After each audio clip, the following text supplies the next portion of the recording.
Reporting of offences ఫిర్యాదు చేయాల్సిన బాధ్యత ఎవరైనా అని పిల్లలపై లైంగిక నేరం జరుగుతోందని తెలిసినా ఇప్పటికే జరిగిందని తెలిసినా తప్పనిసరిగా పోలీసులకు లేదా స్పెషల్ జువెనైల్ పోలీస్ యూనిట్ కు సమాచారం ఇవ్వాలి. లేని పక్షంలో వీళ్ళు కూడా శిక్షార్హులే. బండి సంజయ్ చెప్పిండు. బండి సంజయ్ ఇంటికి బాలిక తల్లిదండ్రులు ఇద్దరు సంగప్ప అనే ఒక మీడియేటర్ ద్వారా గతంలో కూడా ఆయన మీడియాలో పనిచేసిండు. వాళ్ళ ఇంటికి పోతే నన్ను బెదిరించిండ్రు, భయభ్రాంతులను చేసిండ్రు. పిల్ల క్యారెక్టర్ మీద ఘోరమైన మాటలు మాట్లాడిండ్రు. ఎంతమందితోని తిరిగినావు, ఇట్లా ఈ రకమైన భాషలు మాట్లాడిండు. ఇవన్నీ మేము రౌండ్ టేబుల్ పెట్టినప్పుడు చెప్పినాం. ఇట్లా జరిగింది.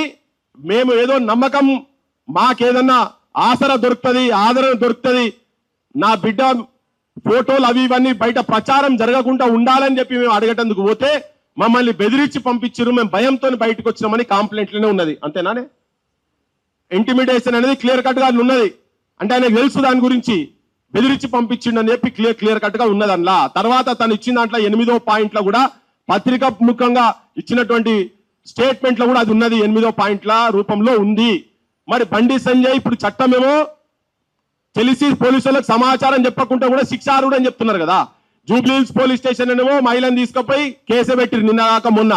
మరి బండి సంజయ్ కి తెలిసి బెదిరించిండని చెప్పి కంప్లైంట్ ఇచ్చిన తర్వాత దాని తర్వాత కూడా నేను వకీళ్లతో మాట్లాడినా, వకీళ్లు చెప్పిండ్రు నీకు బెయిల్ వస్తుంది అంటే ఆపినవు. తర్వాత ఇక బెయిల్ కాదు, ఇక నువ్వు ఇప్పుడు ఎట్టి పరిస్థితుల్లో సరెండర్ చేయాలంటే నేనే సరెండర్ చేసిన అని చెప్పిండు బండి సంజయ్. నేను చెప్పేది కాదు, బండి సంజయ్ అంటే ఆయనే చెప్పిండు. అంటే ఆయనకు సమాచారం ఉన్నది. కొడుకును దగ్గర పెట్టుకున్నాడు. 9 రోజులు దాచిపెట్టిండు కొడుకును, ఆయన దగ్గరనే ఉన్నాడని.